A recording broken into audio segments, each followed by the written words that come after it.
In today's video, I'm going to teach you how to create workflows in Microsoft Teams.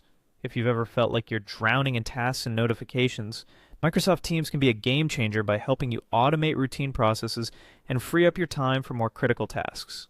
So, grab a cup of coffee, sit back, and let's dive into setting up a streamlined workflow using Microsoft Teams. First, let's head over to Microsoft Teams. You'll want to open up the app and log in if you haven't already. Once you're in and you're feeling ready, look towards the left-hand side of the screen. There you'll find the navigation panel.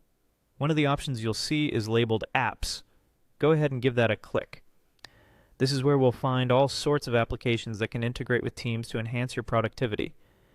Now that we're in Apps, it's time to hunt for a specific tool that will do the heavy lifting for us. In the search bar at the top, type in Workflows and hit Enter. This will refine our options to exactly what we need, making it easy to proceed without any unnecessary clutter.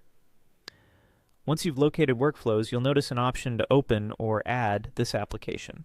Select one of those options depending on the prompt you see on your screen. Adding workflows will allow us to centralize our efforts in one place and keep things organized within your teams. Next, you'll want to select a channel where these tasks or workflows are applicable. Ensure to choose the right channel that aligns with the team members involved in the tasks, as this ensures everyone stays in the loop and doesn't miss out on important updates. With your channel selected, look for the Go button. Clicking on it will set the wheels in motion with what Workflows has to offer. After this, you'll need to hit Save to ensure all your configurations are stored. It's always good to periodically save your progress to avoid any mishaps. Continuing on, you'll come to a Plus New Flow button. This is your gateway to creating various automated processes. You can start from scratch or utilize pre-existing templates to speed up the setup process. We recommend starting with a template initially, as it provides a nice structure and a head start. To do this, opt to Start from a template.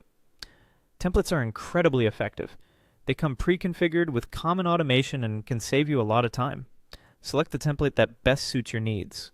Once it's selected, click Continue to move forward. With that, you've successfully set up your workflow in Microsoft Teams. You can, of course, customize templates further to suit your unique needs, and there you have it, a seamless way to automate and manage your team's tasks efficiently. Thank you for following along, and happy workflow building!